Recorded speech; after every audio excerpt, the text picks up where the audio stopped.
Balaba. Tugenda soka tubaleko ka background ka Hope Focus Uganda.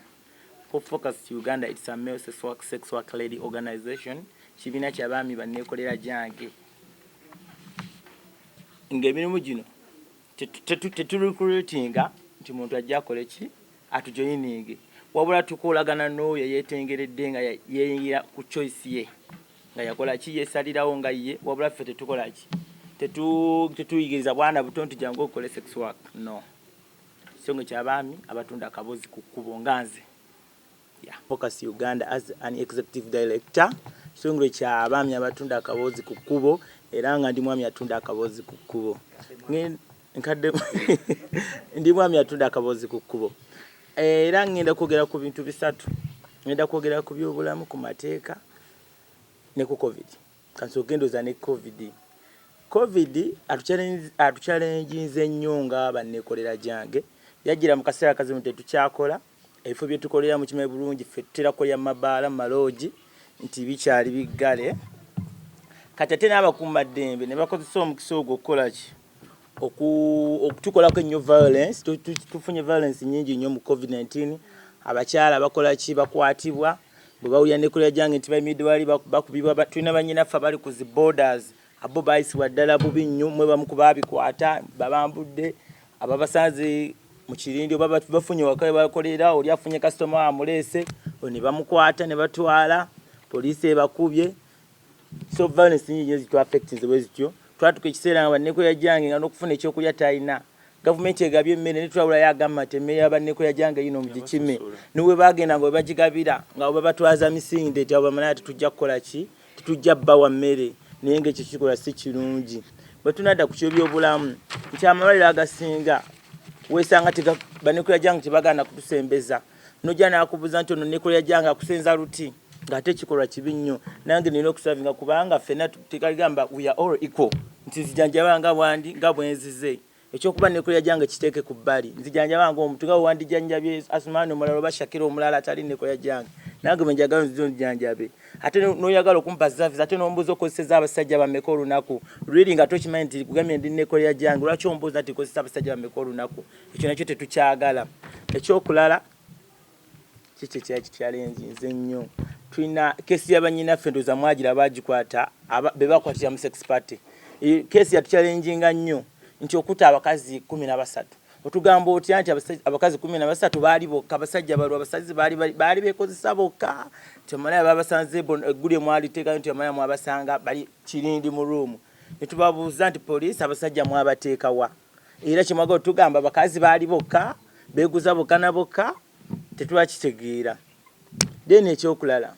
Saba gavumenti tuyambe etute tukole amabala bakyagagadde emirimu emirala gyonna babakkiriza naffe okuba nneekolera gyange mulimu gwaffe mwe tujja 10 nneekolera gyange mwajja fees zaweri abaana mwajja renti mwajja tende tunawe we mulowooza ku lodges kuziggula ate nga naffe twetaaga okudda okukola mwe tujja 10 ekyo nakiba tulowooze konye kyatwaga batu recognizing sex work is work ng'emirimu yawe bagikiriza amateeka tono mutunzi wangoye oli mutunzi wa restaurant naffe abatunda akabozi kuba tukkirize nti tuba tuwedde ebyaffe eby'okutunda nga bwe twagala kitegeera so si katunda kuzo nnyimiro ali ku kkubo nnyimiro nningiza poliisi tensanga so singa gavumenti ebenzikiriza nti nneekolera gyange muwadde eddembe lye nja kumenya ku kkubo nga bwenjagala nguze nga bwenjagala kati saa zino olwokuba tebannanzikiriza ne wenfuna akasoma n'atansasula bwe ngenda ku poliisi ambuuza olina license ekukkiriza okukola naye no ombuuza oti ekintu ng'ekyo nga nze kuwaaba musango olw'okuba ndi nneko gwe n'oŋŋamba nti olina license ekukkiriza okukola ye wakozesezza abasajja mmeka lwaki oba ombuuza ebibuuzo ng'ebyo ng'okitegedde nti gambye oli kasitoma aganye okumusasula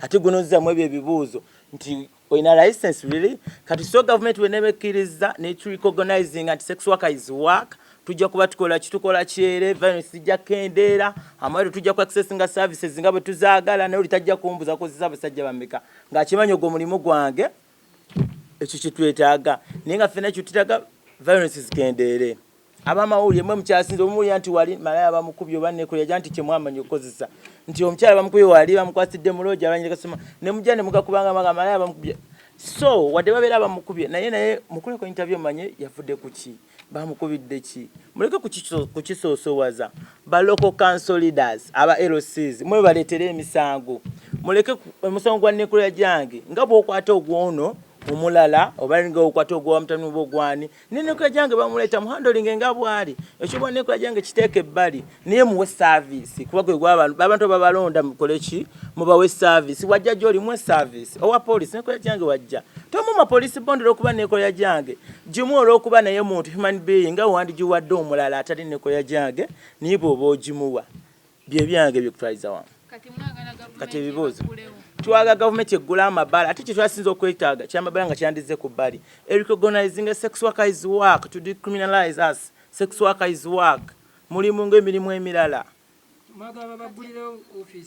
tetwagala office waba twagala batukkirize yes baba naye bajuka kuba naffe Nekolera Jange mulimu abasomye nga tusobola okwetegerera okitegeera ti bano Nekolera Jange tyejo omulimu gwa Nekolera Jange kati nga tulaba bagaba zino ssente za myoga abakyala tebazibawa Nekolera Jange bagenda babagoba naye nga ate nabo bantu gavumenti ebalinako ki obuyinza nti yes basi tusasula emisolo tulina memba tusasula tulina businesses endala ezenjawulo kutali kwa sex worker naye nga tukola ki tusasula emisolo lwaki woleeta projecting eyo eya myoga lwaki Nekolera Jange omugobera ebbali nga ate naye ogiretedde bannansi mu Uganda mukyala project z'abakyala ezijja ne bazireeta nti yaba women wawawira nti ono Nekolera Jange oyo aba tasala so bye bintu ebimwe byetwaga okukola ki okwewalanga ebyo amanya Sally Henry kati nga gwe omusajja ki ekyakuviisayo otandika okwetunda ati mulimu nga olaba omulimu omulala yanga bono otandika business yo kati nga gwe wagenda otandika obwamawulire nange netandika ogwo bwa Nekolera Jange nga ddala gumpa ekikumi gusomesa abaana bange gunkolera buli kimu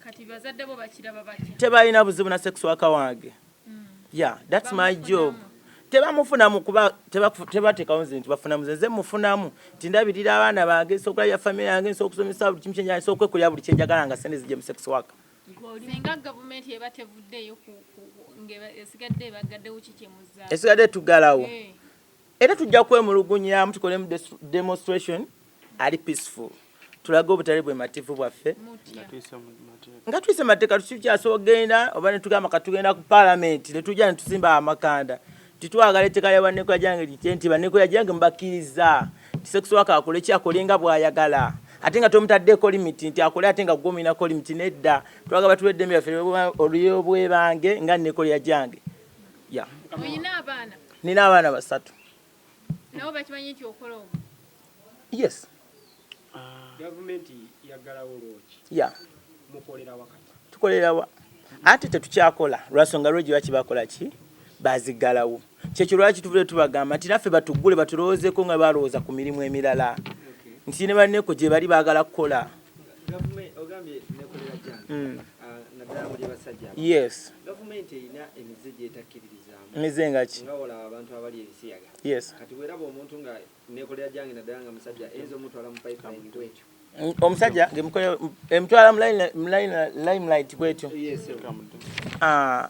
zikyuka omusajja kati nze omukazi nsobola okubanga nguza mukyala n'omusajja ataguza omusajja munene naye alina eddembe ery'obwangu okutunda byayagala wabibye muleke bwali tuna bibirimu gwa kalirekera era n'omukyala atunda ebyo muleke bibirimu gwa kubikola ki alirekera okola omulimu gwe nange agula abakyala oba abakyala abangula dembe lyange bwe libizigwa kwera birirekera nanti awo nyewe badde nti yange libweki nti nno gavumenti tekkiriza musajja ekyo bakusiba kati kuva ino gamba nti nno effe Nekolera Jange naddala nga tuli basajja gavumenti nzo kiraba bulala mukulu mbadde nsaba ansayo ngikuddemu nti otuuse n'omubuuza ebibuuzo ebimu byatalina kuddamu bibadde byange by the way nti essaawa yakakati nti omusajja ku musajja sikyabadde ategeeza akugambye nti Nekolera Jange abasajja nakugambye oli Nekolera Jange ndi Nekolera Jange ndi Nekolera Jange mu ngeri kinti nsobola okugenda n'engula omukyala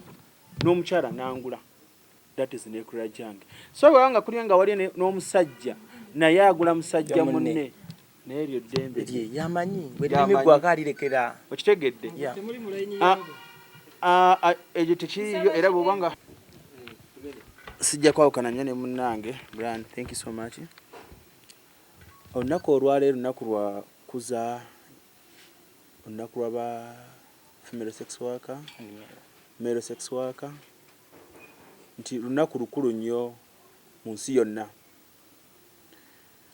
nti abantu abamu mu community mwe tubeera bitongole gye tukolera n'awalala nti basosola nnyo omuntu ayitibwa sex worker. Akagambo ako olukawulira nti njagala mutegeera okuva olwaleero nti buli omu yenna sex worker. Gwagula omukyala oli sex worker, naawe atunda oli sex worker. Otherwise teri mu nsi muno atakolangako sex. Lwakuba nti mwe mwakikwatawo nti omuntu sex worker ye muntu agenda ku luguudo ne yeetimba, ye muntu agenda mu hotspot ne yeetimba, oba mu lodges ne yeetunda, oba mu ebiziniro mubiyita mutya? Brothel. Brothel. Nti olunaku olwaleero lunaku lukulu nnyo ku ffenna abaami n'abakyala. Nti mufube nnyo okulaba, tusaba gavumenti efube nnyo okulaba nti ejjamu kye bayita obusosoze.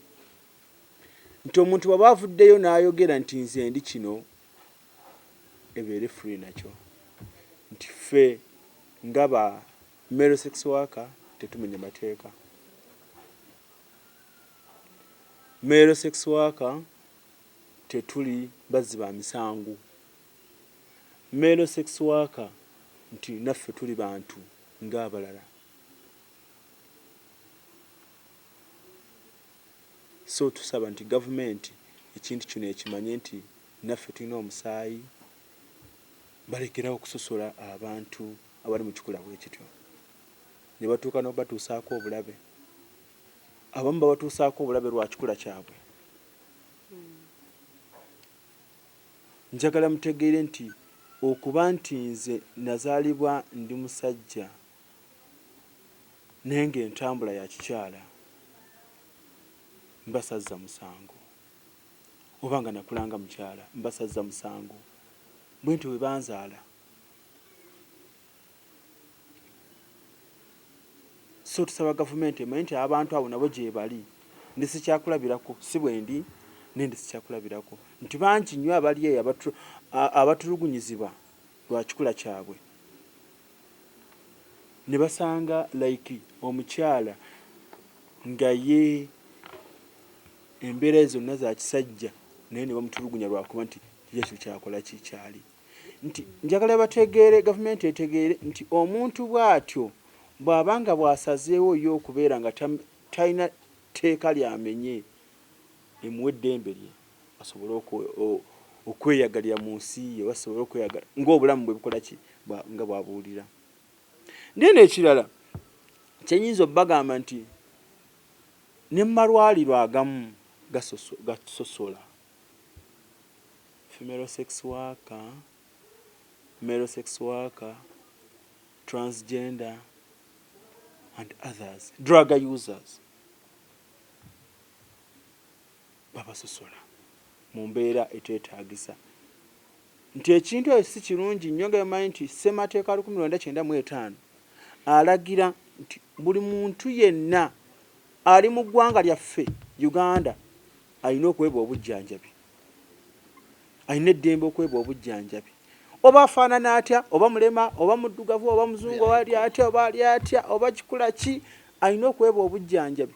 Nti nammwe abasawo mwenna gye muli mbakubira omulanga nti mubeere bantu beesimbu, mubeere bantu abategeera nti ono bw'ati bw'ali. Oli bw'abaze nakutuka n'agamba nti nze ndi hi,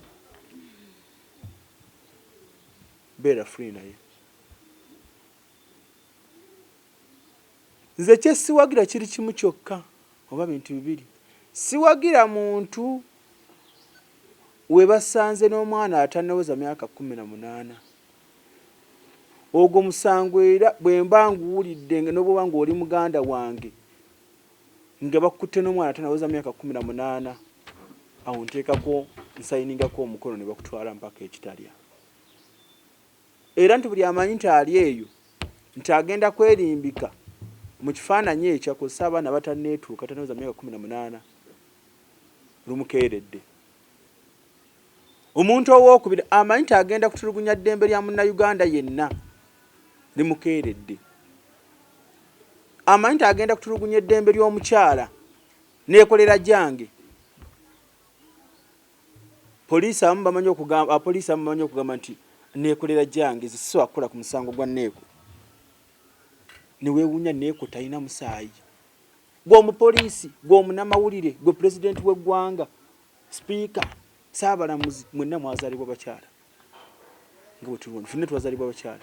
Siraba lwaki mutulugunya omukyala wakuba nti sex worker. Mwali mutuddeko n'abantu abo ne mubabuuza lwaki mwagenda okwetunda. So mulekerawo okusalira abantu emisango nga temutuulangako nabo okubabuuza oba lwaki beetunda oba lwaki bakola ekintu kino. So mbasaba nti gavumenti n'ebitongole ebikuumaddembe, amalwaliro, ebifo ebya mu kkooti n'ebifo ebirala mubeere bantu beesimbu,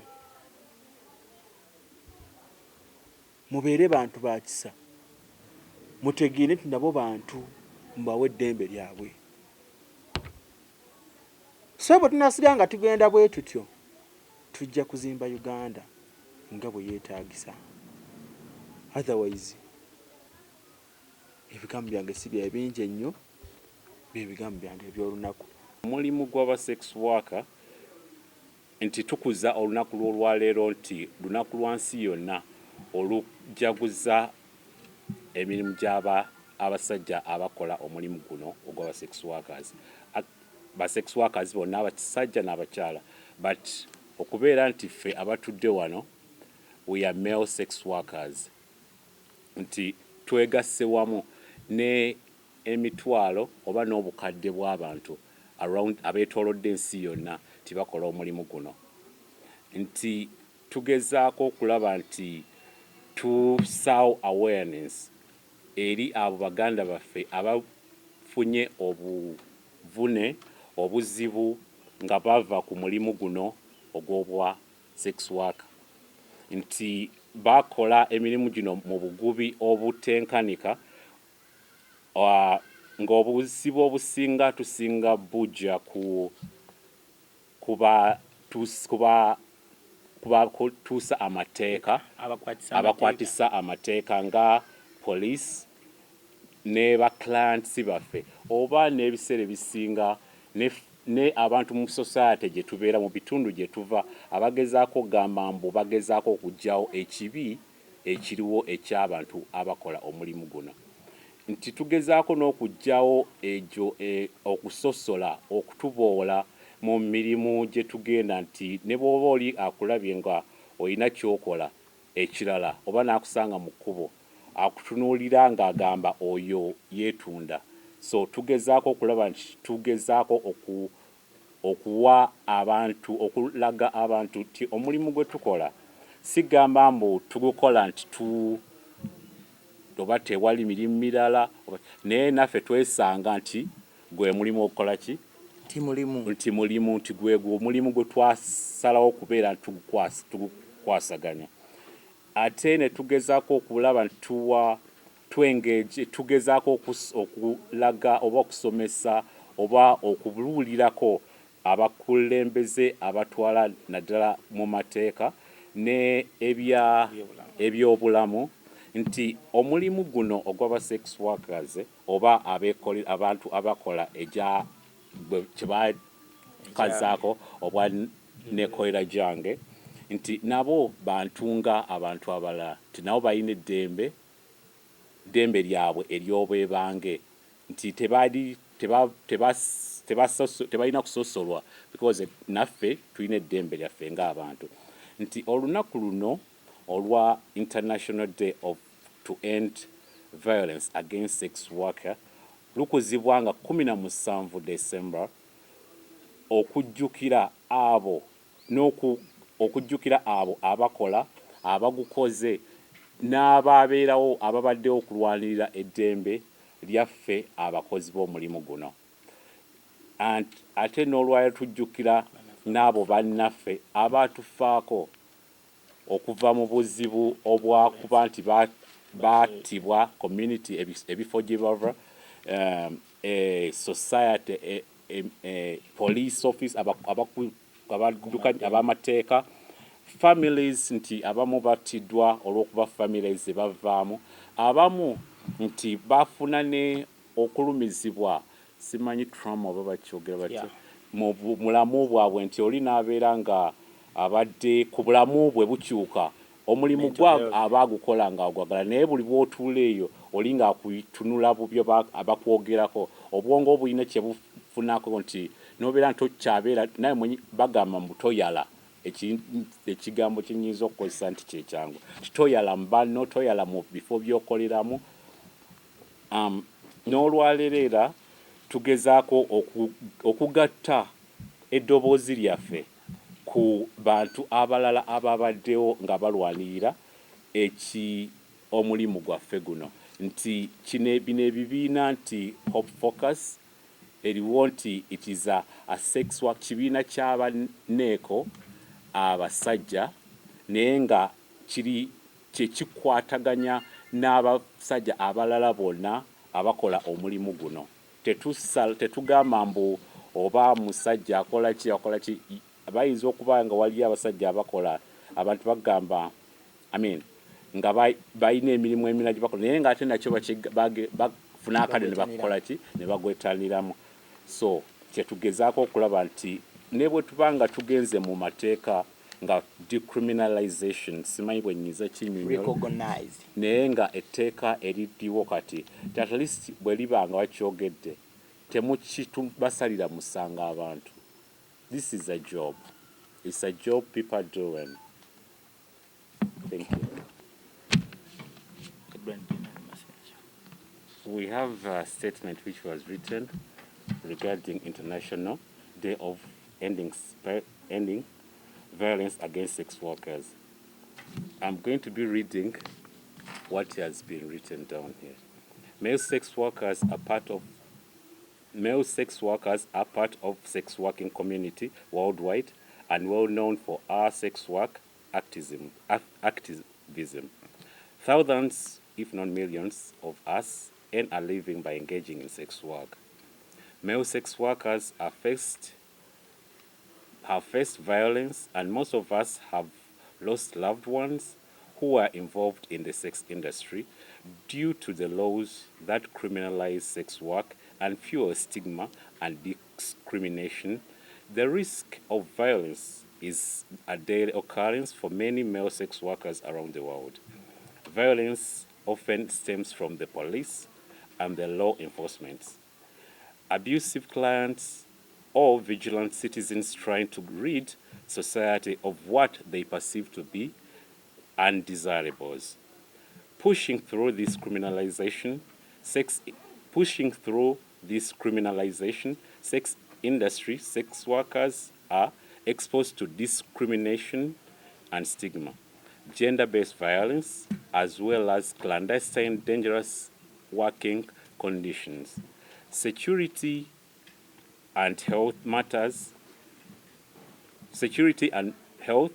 to sex workers and are human rights that we all deserve. The International Day to End Violence Against Sex Workers, 17th of December, is a day to honor sex workers and to raise awareness about conditions under which they work. Today we remember our communities around the world who lost their lives and those who are dealing in the effects of trauma due to violence we are subjected to.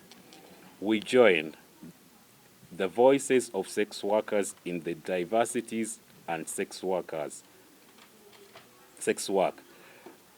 organizations and activism around the world in the urgent call for decriminalization of sex work.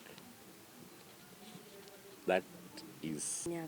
Amanya mpitibwa Atukunda Christine, ndi advocacy and networking officer w'ekitongole eky'aba sex workers kye bayita WERO. WERO in full, Women Initiative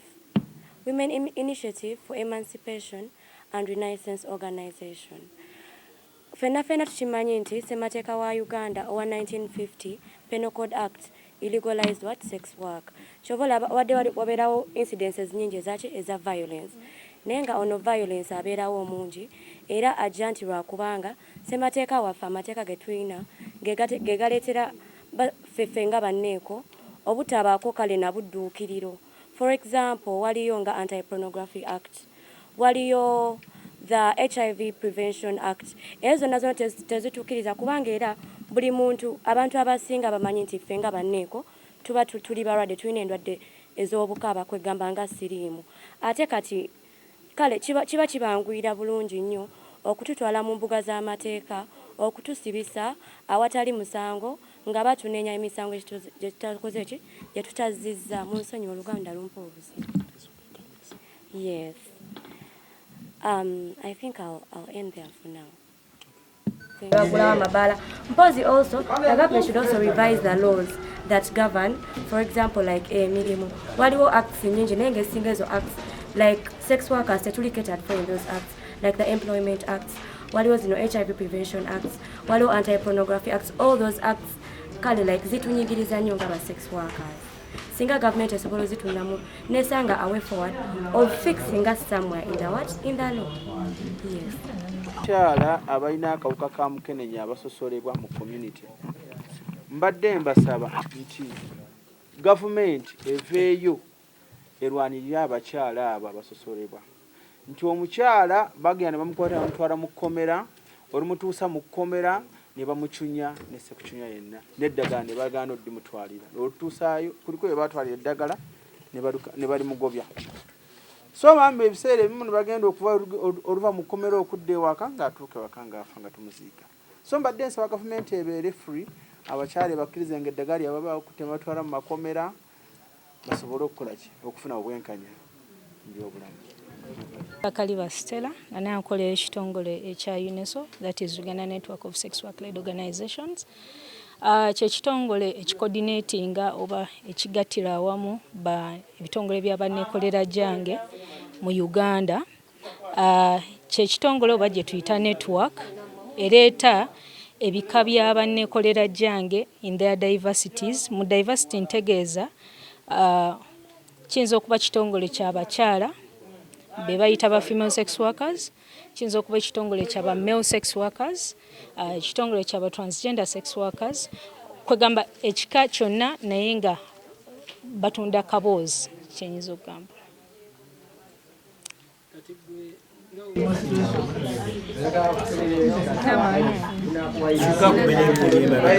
Alhamdulillahi rabbil alamin arrahmanir rahim maliki yawmiddin iyyaka na'budu wa iyyaka nasta'in واهدنا الصراط المستقيم صراط الذين أنعمت عليهم غير المغضوب عليهم ولا الضالين آمين. سبح الله أسنيو بريومينا yafa akawuka ka mukenenya na buli yenna ayattibwa ku lw'omulimu guno ogwa sex worker. Asonyiwe buli yenna ali mu mbeera ey'okutulugunyizibwa eddembe ly'obuntu okumalako eddembe ery'obwebange. Tusaba Allah asaasire buli yenna ali mu gavumenti eno ng'atulugunya buli yenna avuddeyo okulaga kyali. Tusaba Allah asaasire abakuumaddembe abeefudde bannakyewalira okulaba nti bamalawo eddembe ly'obuntu. Tusaba Allah asaasire buli yenna agezaako okuvaayo okujja okulwanira eddembe ly'obuntu okuba nti byonna afuna obwenkanya. Tusaba Allah akkirize essaala zaffe. Amina. Sex workers, oh yeah? Oh yeah. Sex workers, oh yeah? Oh yeah. Sex workers do it better. Temwerabira eddagala ly'akawuka ka mukenenya. Abali ku ddagala ly'akawuka ka mukenenya temwerabira kumira ddagala, ate temwerabira kujjukiza abantu okumira eddagala lyabwe nti bw'oba oli ku ddagala ly'akawuka ka mukenenya obulamu bw'oba tebukoze eki tebukomye olwaleero. Leero ojja kusigana obulamu obweyagaza ng'omera bulungi eddagala lyo. Ate nammwe abalina akawuka ka mukenenya nga tebakayina, nammwe tubagamba mujje mufune eddagala eriziyiza akawuka ka mukenenya lye bayita PrEP, nga bw'olimira oba osobola okubeera n'omuntu ng'alina akawuka ka mukenenya nga takusiiga mujje ku ddwaliro lyonna erya gavumenti erikuli okumpi mufune eddagala eryo mulabe tumutaayiza obulamu mwebale nnyo